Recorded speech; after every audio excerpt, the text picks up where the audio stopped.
وعن أبي بكر رضي الله تعالى عنه أنه قال قال رسول الله صلى الله تعالى عليه وسلم لا يدخل الجنة جسد غذي بالحرام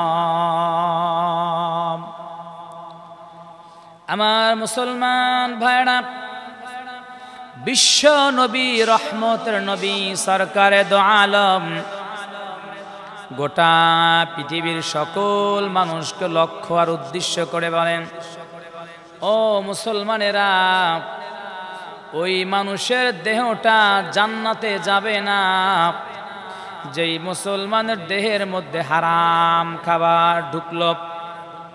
আমার মুসলমান ভাইয়েরা, পৃথিবীতে এমন খাবার আছে যে খাবারটা খেয়ে যদি আপনি ঘুমায়া যান, আল্লাহর কসম করে বলি স্বপ্নের ভিতরে আল্লাহর পয়গম্বরের জিয়ারত নসিব হয়ে যাবে। মানজার কবরি ওয়াজাবাত লাহু শাফাআতি, যেই ব্যক্তি সরাসরি আল্লাহর পয়গম্বরের কবর জিয়ারত করবে অথবা স্বপ্ন যুগে আমার নবীর দিদার নসিব হয়ে যাবে।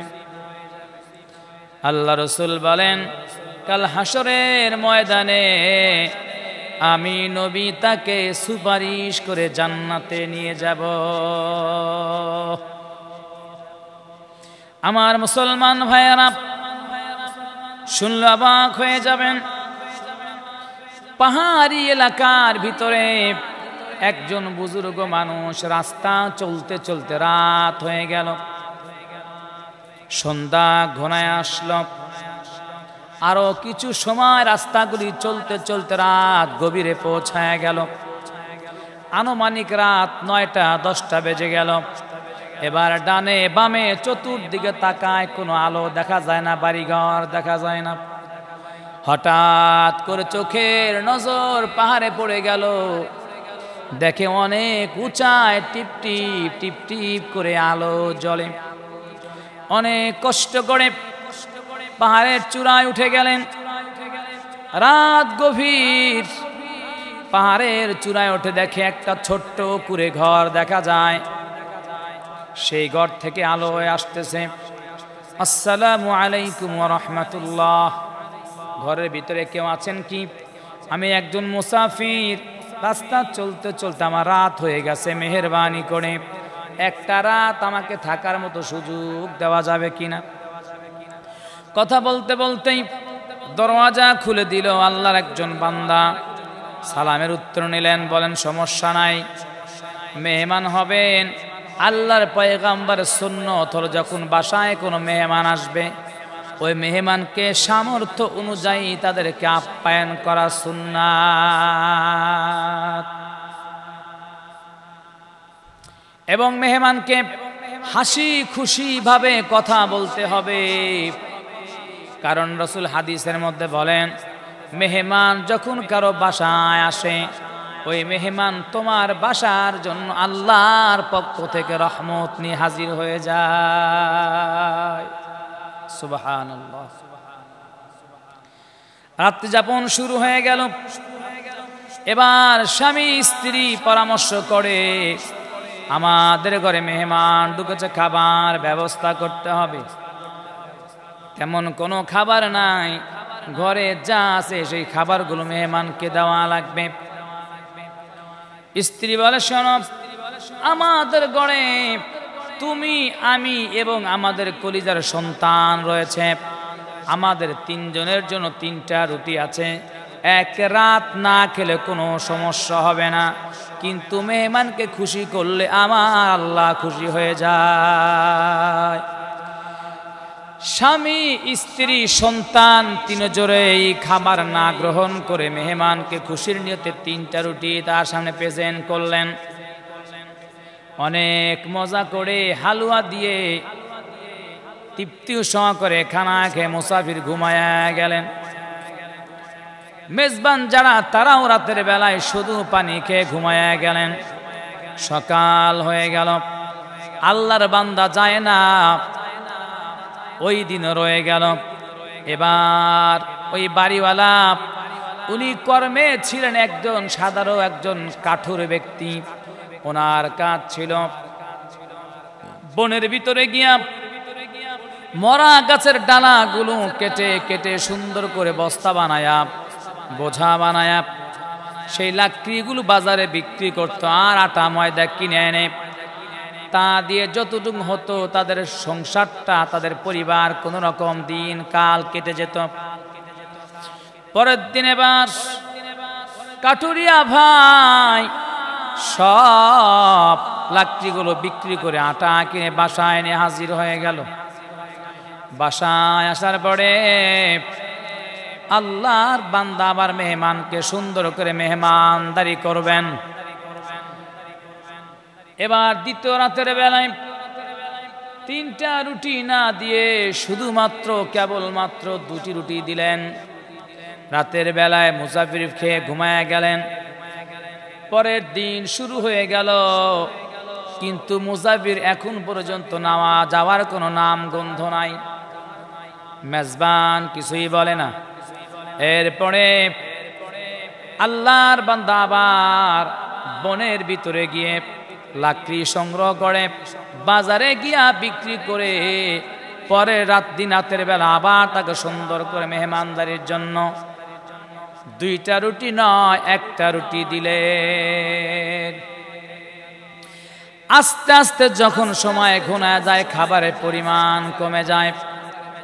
আমরাও দেখি সমাজের মানুষের ভিতরে হালাত হলো এমন, মেহমান যেদিন বাসায় আসে ভরপুর নানা রকম রং বেরঙের খাবার আয়োজন হয়, কিন্তু যখন মেহমান আস্তে আস্তে দীর্ঘদিন থাকা শুরু করে তো খাবারের আইটেম এবং পরিমাণ তারা আস্তে আস্তে কমায় যায়, ঠিক কিনা?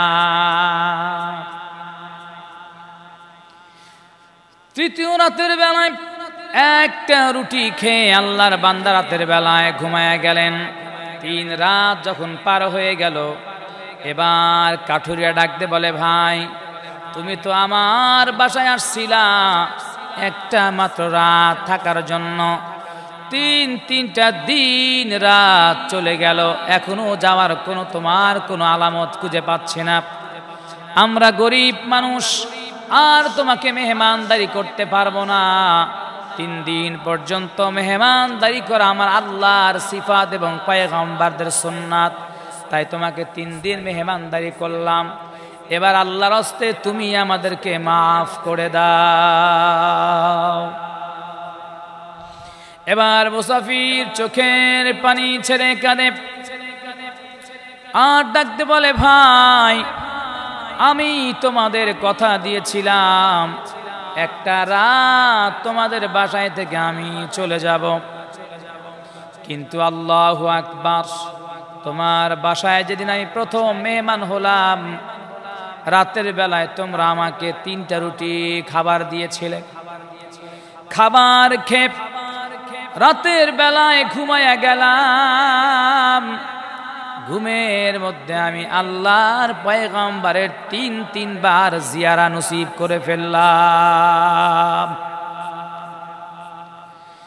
3 বার যখন রাতের বেলায় বিশ্ব নবীকে স্বপ্ন দেখলাম, আমার কলিজা ঠান্ডা হয়ে গেল, খুশি হয়ে গেলাম। হায় হায় সুবহানাল্লাহ, এটা এমন কোন খাবার যেই খাবার খেয়ে ঘুমাইলে আমার নবীকে স্বপ্ন দেখা যায়? এটা দুনিয়ার সাধারণ কোনো খাবার হতে পারে না।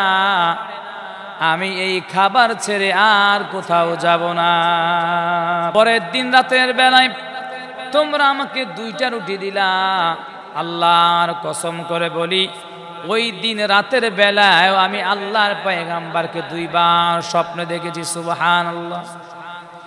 তৃতীয় রাত যখন তোমরা আমাকে 1টা রুটি দিলা, আল্লাহর কসম করে বলি, ওই রাতেও আমি আল্লাহর পয়গম্বরকে 1 বার স্বপ্ন দেখেছি। সুবহানাল্লাহ। এই জন্য আমি কথা রাখতে পারি নাই।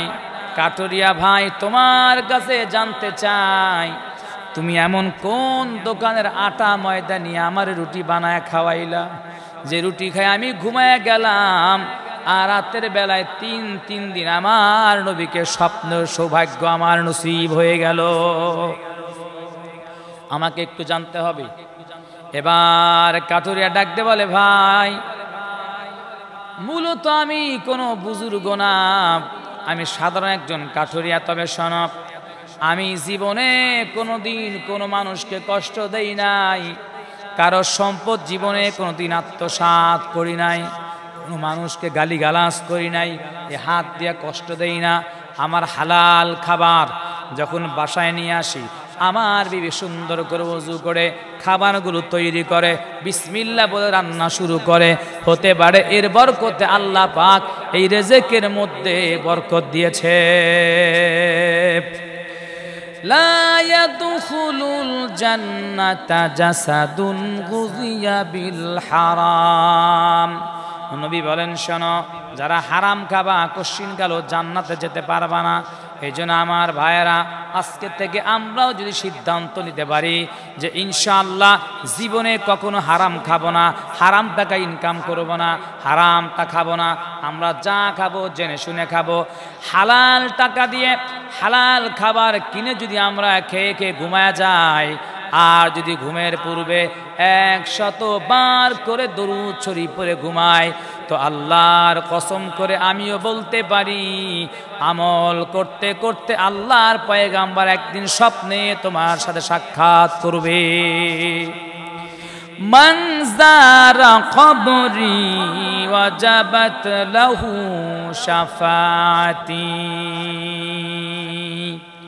আর যদি আমরা এই খাবারগুলো খেয়ে, হালাল খাবার খেয়ে আমরা ঘুমিয়ে যেতে পারি আর দরুদ পড়তে পারি, ইনশাআল্লাহ আল্লাহর নবীর জিয়ারা স্বপ্নে আমাদের সাক্ষাৎ হবে। আল্লাহ পাক আমাদের সকলকে আমল করার তৌফিক দান করুন।